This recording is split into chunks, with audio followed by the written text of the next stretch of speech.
We thank you for joining us for today's panel discussion on the use of rape as a weapon in Sub-Saharan Africa.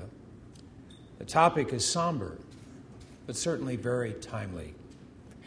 There's compelling evidence that sexual atrocities are being carried out against women in a systematic fashion in a number of African countries.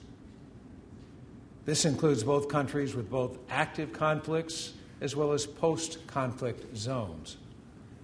This phenomenon of rape being used as an organized campaign to further a strategic aim, whether it be for military or political gain, is tragic and truly abhorrent.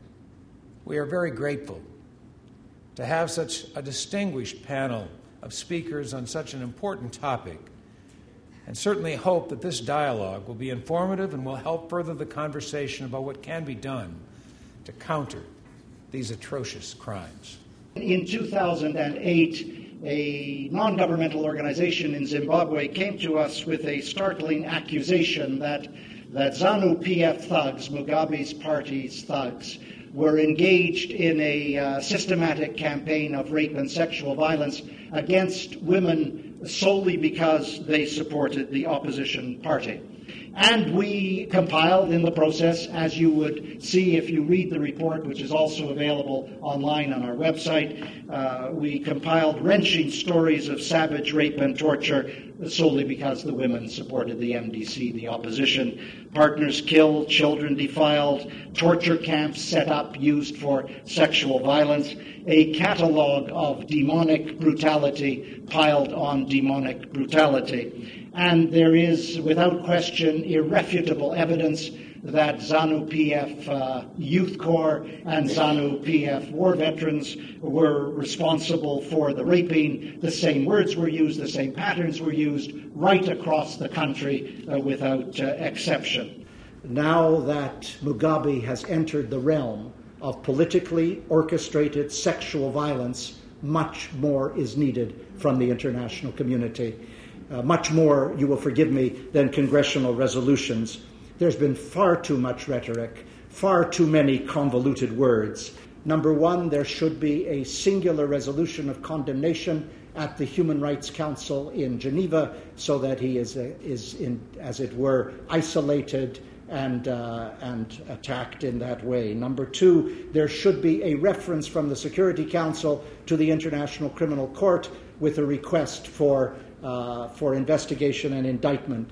Number three, the avenue of universal jurisdiction should be explored through the National Prosecuting Authority in South Africa. Number four, calling together the leaders of the Southern African Development Community who have engaged in what must be described as criminal delinquency in sustaining Mugabe in power. Mugabe is using sexual violence as a strategy to retain political power, just as rape is used as a strategy of conflict in the Congo. He's committing crimes against humanity. The evidence is unassailable. The international community is obligated to take action. The United States leads the international community on these issues. We cannot have countries like the United States pretending to lead the struggle against gender inequality and allow Mugabe to make a continuing and ferocious mockery of gender equality on his soil. What is happening in Zimbabwe has happened in Sierra Leone, it has happened in Liberia, it's happening now in the Niger Delta where there's conflict. It's happening all over Africa. Why is this happening? To me, as far as I'm concerned, is being macho, the machoism. Women seen as property owned by men, which is very common in the sub-Saharan region of Africa. Rape is used to humiliate the enemy, like what we heard from Stephen, because you're supporting MDC, because you're supporting the opposition, we want to humiliate you, we want to destroy you, we want to undermine your morale. It's encouraged. Sexual violence is a key determinant of severe HIV epidemic. Sexual violence is vastly underrepresented as HIV risk and transmission factor within and outside of conflict. It's not talked about a lot as one of the causes and one of the reasons why we have a lot of people that are infected, especially women and children. Violence is a key determinant of severe HIV epidemic. Sexual violence is vastly underrepresented as HIV risk and transmission factor within and outside of conflict. It's not talked about a lot as one of the causes and one of the reasons why we have a lot of people that are infected, especially women and children. First, and while we all know that, I think it's good to remind us that rape does not only exist in Africa. It has historically existed all over the world, and 1 out of 3 women worldwide still faces some kind of violence that includes domestic violence or rape or molestation or anything like or something like that, and that includes this country. I think it's very important that we don't make it only an African problem. There are few differences from the World War II to what's happening in Congo today. And the different in terms of historical line of what happens to violence against women and rape, knowing that it always happens in war-torn countries particularly. One is women are speaking out. For the first time in our history, women in Bosnia and in Rwanda spoke out and testified of what happened against them. Second, for the first time, we have legal rapists are being prosecuted for war crimes, for raping or ordering rape. So these are significant changes, actually, that happened in the last 20 years, and I feel we do need, not even 20 years, 15 years, and we do need to have that moment of appreciating that change and acknowledging that change. And we have a long way to go. It's still happening. It's still not being reduced in terms of its numbers or its volumes, and there is still no public outrage. And truth be said, I think we all tolerate it. We're not outraged by it. We saw the Taliban do it back in the 90s. We're negotiating with them today. And women are not in these negotiating tables. So same in Congo and all of that. We are not outraged by that. We see it as just against women. That needs to change. In my opinion, violence, what happens to women is simply an indicator for a larger direction of the society. Women, I argue, are the softest entry to society. We are like the kitchen door to the house. When things enter through the kitchen door, no one notices, as opposed to when you enter through the front door. You know, it's an official guest.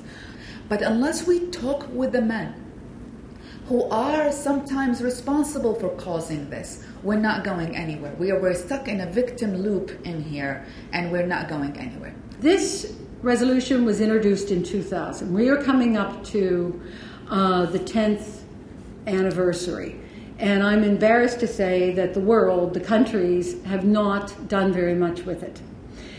It is very clear to me personally, this isn't a statement from the department, but had we been more successful in implementing 1325, you probably would have not needed another resolution, 1820, which was introduced in 2008, which deals with the issue of women in conflict, sexual violence of women in conflict. For those of you who have tracked this, you may know that the Secretary in September offered another resolution, 1888. I love all these numbers. But the point being that 1888 was clearly to focus a light on 1820, which so clearly is on everyone's mind now. We need to keep it that way. The Secretary will be making a speech next week at the UN for the Commission on the Status of Women, and it'll be a call to action. One of the issues that will be addressed is how do we make 1325 a reality? How do we continue as we work with 1820, 1888? How do we continue to do that? And again, I use here, as was stated, you know, this use of rape as a weapon of political violence or tool of political needs, as a tool of war, is not new and was mentioned very clearly. I do get upset when I hear people tell me this is cultural. I think you've heard the Secretary say, and rightfully so, it is not cultural, it is criminal. The other issue that I would just point out here is that if we do not approach it as a multi-pronged, multifaceted strategy, it will not work. And I can tell you, having worked on other issues such as human trafficking and policies and legislation, that until you work on the prevention aspects, it's lifetime employment. Let me refocus back on Sub-Saharan Africa, and it does appear that it's an area where there's been really an epidemic of sexual violence. And again, to begin to refocus and summarize, it is something that we have seen used in conflict situations in a very diabolical sort of way, but even equally tragically is the use of it as a strategic tool of post-conflict and as a political tool in areas of just simply no active conflict, but of political jockeying for position.